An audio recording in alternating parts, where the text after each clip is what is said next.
वक्त की रफ्तार। सर, ऐसी धमकियां तो डीएम के आदमी के सिवा और कौन दे सकता है? ऐसे मामलों में डीएम बहुत खतरनाक है। सर, आप इन बातों को इतना इजीली मत लीजिए। तुम जानती हो आबा, धमकी कौन देता है? वो जो डरपोक होता है। धमकी और ललकार में बहुत फर्क होता है। मैं धमकी से डरता नहीं और ललकार का सामना करने के लिए मैं तैयार हूं। सर, आपकी जो प्लानिंग है कि आप लोगों के घर जा जाकर उनसे मिलेंगे, अब इस धमकी के बाद ऐसा करना सेफ नहीं होगा सर। तो मेरी शक्ति बढ़ाने आए हो मंथन, या मेरी हिम्मत तोड़ने? सर, हमें जैसा लगा वो हमने आपसे कह दिया। अब मैं भी तुमसे कुछ कहना चाह रहा हूं। देखो, जिस क्षेत्र में मैं काम कर रहा हूं, वहां अगर मौत भी आ जाए तो मुझे उसकी कोई चिंता नहीं। मैं दुष्ट शक्तियों के सामने अपने घुटने नहीं टेकूंगा। मैं समाज के दुश्मनों का डटकर सामना करूंगा। समाज के दुश्मनों से दुश्मनी निभाना हमारी पहली ड्यूटी है, और वर्दी पहन लेने के बाद ये हमारी जिंदगी का मकसद बन जाता है। सर, आपके ही दिखाए हुए रास्ते पर चलकर मैं इस नौकरी पर इतना खुश हूं। मैं इसे सिर्फ नौकरी ही नहीं, एक सम्मान भी मानता हूं। सूरज, हाल ही में सत्यनारायण जी की पार्टी का अधिवेशन हुआ था, जिसमें दिव्य मोहन को निकाल दिया गया। चुनाव सामने है और वो चुनाव में खड़ा हो रहा है। इस बात को लेकर काफ़ी टेंशन है शहर में। हमारी पहली ड्यूटी है कि हम इस शहर में शांति बनाए रखें। सर, आप चिंता मत करिए, हमारी पूरी तैयारी हो चुकी है। शहर पर हमारा पूरी तरह कंट्रोल होगा। That's good, that's very good. Hello dad. हाँ बेटे। सूरज, ये आभा। हेलो। हेलो। मेरी बेटी आभा। आभा वो जर्नलिस्ट तो नहीं जी। जिसके नाम से ही लोग घबराते हैं? हाँ, आभा जोवन पुत्र। बहुत नाम सुना है आपका। मैं तो बस अपना काम करती हूँ। सूरज, बड़ी मुश्किल से मुलाकात होती है इससे। जब देखो किसी न किसी मिशन पे होती है। कभी किसी पॉलिटिशियन का पोल खोल रही है, तो कभी किसी स्कैंडल को ओपन कर रही है। आपकी बेटी है तो आपकी तरह ही होगी, और फिर इलेक्शन सामने है तो इनको फुर्सत कहाँ। आपका और हमारा काम तो पहरेदारों वाला काम है। आप जनता के रक्षक हैं और हम जनता की आवाज। शाबाश, क्या रिश्ता जोड़ा है, बिल्कुल ठीक कहा। डैडी,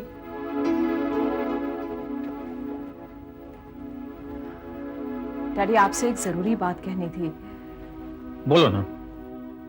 भारद्वाज जी चुनाव से अपना नाम वापस ले लें, ऐसे टेलीफोन कॉल्स उन्हें बराबर आ रहे हैं। क्या कह रही हो तुम? डैडी, मैं अभी उन्हीं के घर से आ रही हूँ। वो इस चीज को बहुत इजीली ले रहे हैं, लेकिन मेरे ख्याल से बात इतनी आसान नहीं है। सूरज सर, हमें इस बात को सीरियसली लेना है। उनके टेलीफोन को टैप करो और पता लगाओ कि ये धमकियां कौन दे रहा है। पुलिस का प्रोटेक्शन दो और 24 घंटे उनके घर पे निगरानी रखो। Yes sir.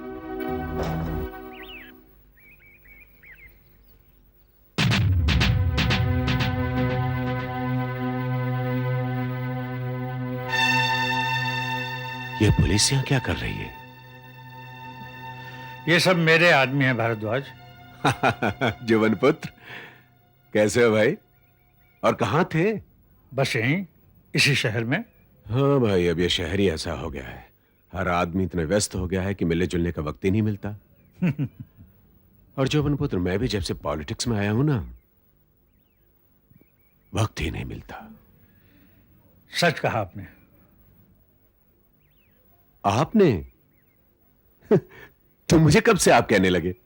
भाई, तुम रिटायर हो गए हो, नेचुरली सीनियर हो गए हो, तो आप तो कहना पड़ेगा। वो तो ठीक है, लेकिन तुमने मुझे नजर कैद किस लिए कर रखा है? नजर कैद? हाँ। मैं क्यों करने लगूं? वो देखो, मेरे घर के बाहर इतनी पुलिस क्यों है?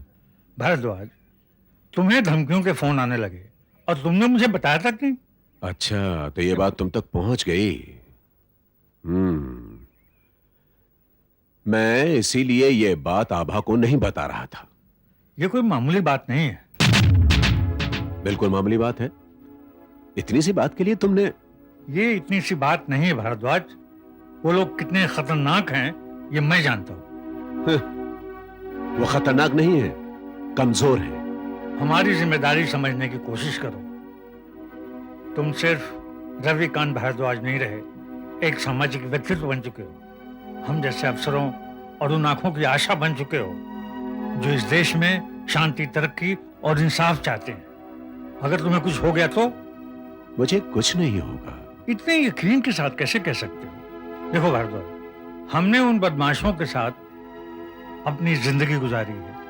हम उन गुनाहगारों को अच्छी तरह जानते हैं। क्या कर लेंगे वो? मार डालेंगे ना? मौत से नहीं डरता मैं। उससे क्या होगा? मौत के बाद तुम शहीद हो जाओगे, जनता तुम्हारा बुत बनाएगी, तुम्हारे स्मारक बनेंगे, और उसी स्मारक को सामने रखकर दिव्य मोहन जैसे लोग राजनीति के नए नए खेल खेलेंगे। लेकिन उनका क्या होगा जो तुम पर आंखें लगाकर बैठे हैं? उन आदर्शों का क्या होगा? उन मूल्यों का क्या होगा जिनके लिए तुम सारी जिंदगी लड़ते रहे हो? मौत आसान है भारद्वाज, जिंदगी मुश्किल है, लेकिन मैं कुछ नहीं होने दूंगा। मुझे कुछ नहीं होगा। होने वाली बातें कहकर नहीं होती। और एक बात और याद रखना भारद्वाज, अभी तक उन्होंने सिर्फ टेलीफोन पे धमकी दी। अगर तुमने उनकी बात नहीं मानी तो एक कदम और वो आगे बढ़ेंगे। हो सकता है तुम पर हमला हो, और ऐसा हुआ तो सारे शहर में दंगा फैल जाएगा। तुम्हारे चाहने वाले बहुत हैं तो तुम पर जलने वाले भी बहुत हैं। ये सवाल सामाजिक सुरक्षा का है। सवाल समाज को निडर बनाने का है, और समाज निडर तभी बनेगा जब उसका हर सदस्य अपने आप को सुरक्षित महसूस करे। पुलिस कहां तक सुरक्षा करेगी? और जो पुत्र, डर इंसान को कमजोर बना देता है, और अगर मैं कमजोर पड़ गया तो मैं लोगों से जाकर क्या कहूंगा? मैं उनमें कैसे विश्वास पैदा करूंगा? मैं उनसे कैसे वोट मांगूंगा? Now listen to me, I just don't need your police protection. Okay? तुम्हारी बात सही है, मगर कोई अगर मगर नहीं है। अब मैंने तुम्हारी बातें सुन ली हैं और मैं उनका ध्यान रखूंगा। Now listen to me. I can take care of myself.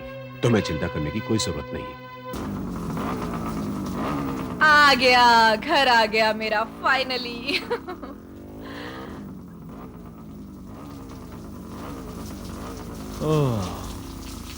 उतरो। Thank you very much. ठीक है ठीक है, कभी कभी हम दोस्तों के लिए ऐसा कर देते हैं। अच्छा, नहीं नहीं नहीं, मैं इसलिए नहीं कह रही थी। तुमने मेरे टैक्सी के पैसे बचा दिए ना। अच्छा। तुम कहो तो आधे पैसे मैं तुम्हें दे देती हूँ। अच्छा। एक तो मैं तुम पर मेहरबानी करूं, ऊपर से तुम मुझको पैसों का धौंस दिखाओगी।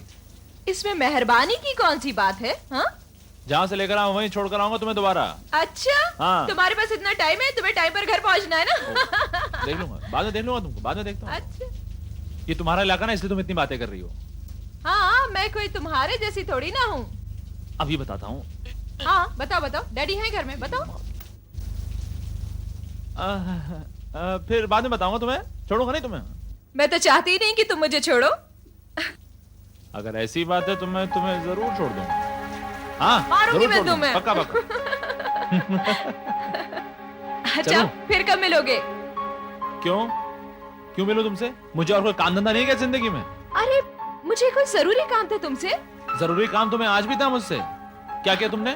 तुम मुझसे मिली, तुम मुझे ले गई वो जू बीच पे, वहां बैठकर तुम लहरें देख रही थी, और मैं क्या कर रहा था? चना सिंह खा रहा था। अच्छा, मैं तुम्हें फोन करूंगी। हाँ, कर लेना। ठीक है? हाँ, ओके। Bye bye.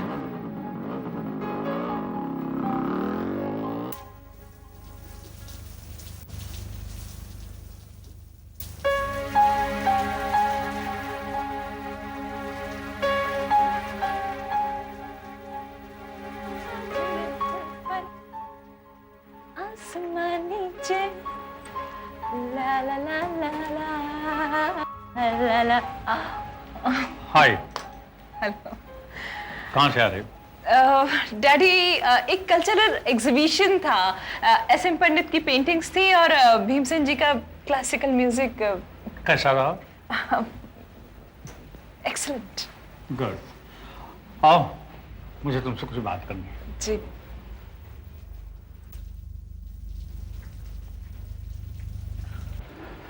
आओ, बैठो।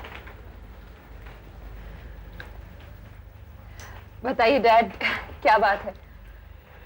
देखो बेटे, अगर तुम्हारी माँ जिंदा होती तो ये बात तुमसे वो कहती। डैडी, मेरी तो माँ भी आप ही हैं। बताइए ना क्या है। मैं जानता हूं कि तुम काम बहुत करती हो, लेकिन जिंदगी में काम ही सब कुछ नहीं है। काम के अलावा भी एक जिंदगी है। वो तो है। मैं एक शादीशुदा जिंदगी की बात कर रहा हूं। सोचा था अब तक तुमने अपना कोई जीवन साथी चुन लिया होगा। काफी इंतजार किया। जब तुमने नहीं बताया तो मैंने तुम्हारे लिए एक लड़का चुन लिया है। डैडी, क्यों? मेरे डिपार्टमेंट में है, अच्छा है, हैंडसम है, अच्छी पोस्ट पे है। डैडी वो क्यों, क्या हुआ? कोई प्रॉब्लम है? डैडी, बात यह है कि तुम कहो तो मैं उसे घर बुला लेता हूँ, तुम मिल लो। डैडी, दरअसल बात ऐसी नहीं है। मैं तो बात क्या है बेटे, बताओ ना, मैं जानना चाहता हूँ। डैडी, मैंने अपने जीवन साथी चुन लिया है। कौन है वो? तुमने मुझे बताया क्यों नहीं? कहीं वो तो नहीं जो तुमको स्कूटर पे छोड़ने आया था? डैडी, मुझे वो लड़का पसंद है, लेकिन मुझे उसके बारे में जानकारी हासिल करनी पड़ेगी।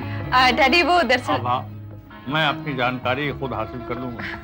अरे अपने जिगर के टुकड़े को जिस हाथ में दे रहा हूँ, उस हाथ की जांच पड़ताल तो कर लूं। डैडी, बेटे, मैं तुम्हारे मन की बात जानता था, इसीलिए डिपार्टमेंट वाली बात मैंने जानबूझकर की। डैडी, लेकिन मैंने अभी अपना फैसला नहीं दिया। तुम्हें इंतजार करना पड़ेगा मेरे फैसले का। मैं जानती हूँ डैडी, आपका फैसला क्या होगा। अब जितना तुम मुझसे चाहती हो ना, उतना ही मैं तुम्हारी खुशी को चाहता हूँ। ओ डैडी।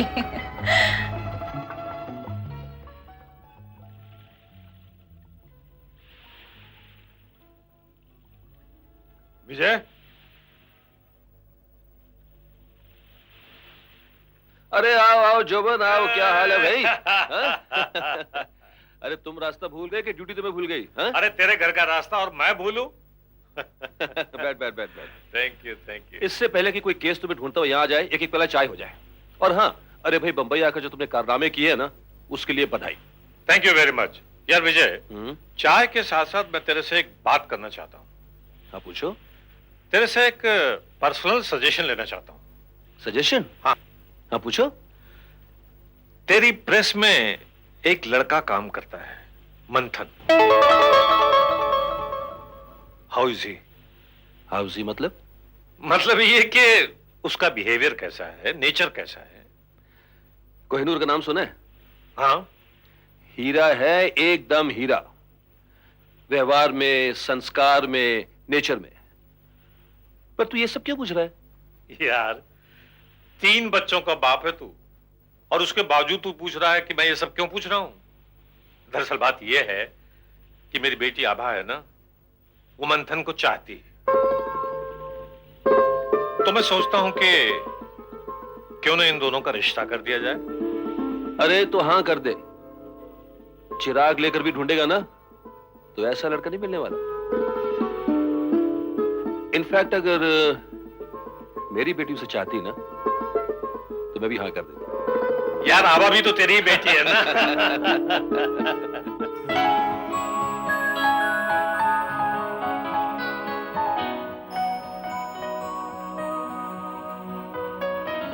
किस ख्याल में डूबे हो?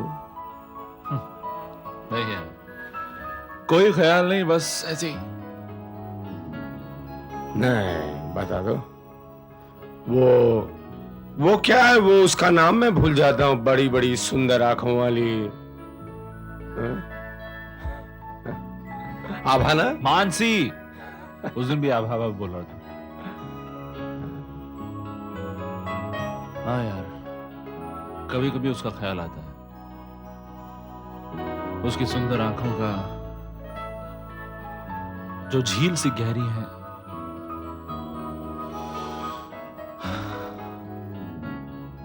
बहुत याद आती है यार उसकी कभी कभी।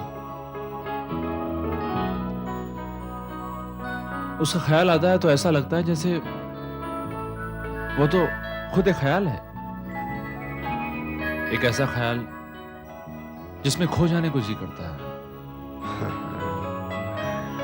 अच्छा है, मतलब तुम दोनों के बीच जो भी कुछ अंतर रहा, कुछ वो सब ये अभी खत्म कहाँ हुआ है। हमने तो सिर्फ अपने मन को कुछ देर के लिए समझाया है, बस। अरे क्या कर रहा है? मंथन प्रेम एक ऐसी भावना है जो हिमालय से ऊंची है, महासागर से गहरी है। उसे कोई ऊंच नीच की दीवार नहीं रोक सकती यार। कोई पैसों की, कोई खानदानी दीवार उसे कैसे रोक सकेगी? वो तो तू किस्मत वाला है जो तू इस भावना को समझ गया है यार। तू मुझे ये बता कि तू इस भावना को कैसे समझ गया है? तू तो ऐसे बातें कर रहा जैसे तुझे 30 इयर्स का एक्सपीरियंस हो। 30 नहीं, पर 13 साल का तो हो ही सकता है। राजेश्वरी, रीटा, रागिणी, मुझे र से सारी लड़कियां बहुत पसंद। अच्छा।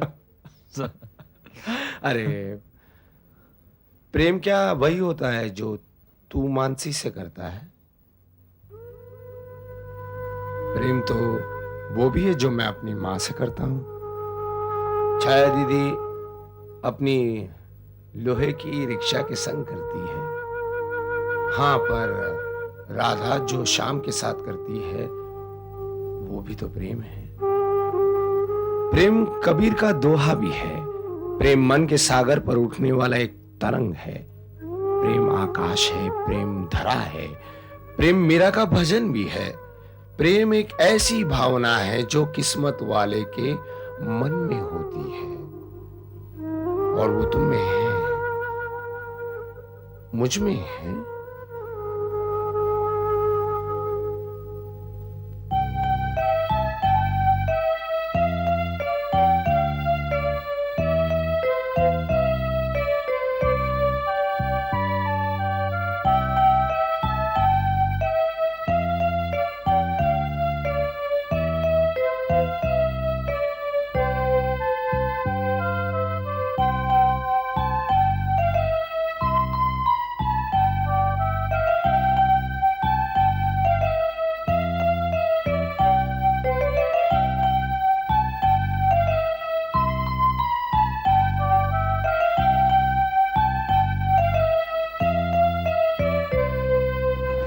क्या सोच रही हो निकिता? सोच नहीं रही, महसूस कर रही हूँ। क्या महसूस कर रही हो? आकाश की ऊंचाई महसूस कर रही हूँ। याद है आपको, आपने एक दिन कहा था, आकाश का रंग नीला होता है और दिल का रंग भी नीला है। दिल ही एक ऐसी चीज है जिसमें पूरा आकाश समा जाए। लेकिन ये सब तुम आज क्यों याद कर रही हो? जब मैं वैष्णो देवी के लिए जा रही थी तब यही बात मुझे बार बार याद आ रही थी। विशाल गगन, उसमें हजारों पंछी। मुझे लगा हम कितने छोटे हैं इस विशालता के सामने, फिर भी हमने एक जहां बसाया। कैसे कैसे सवाल आ रहे थे। हमने जन्म लिया, पले बढ़े, और अब जन्म दे रहे हैं आने वाले वक्त को।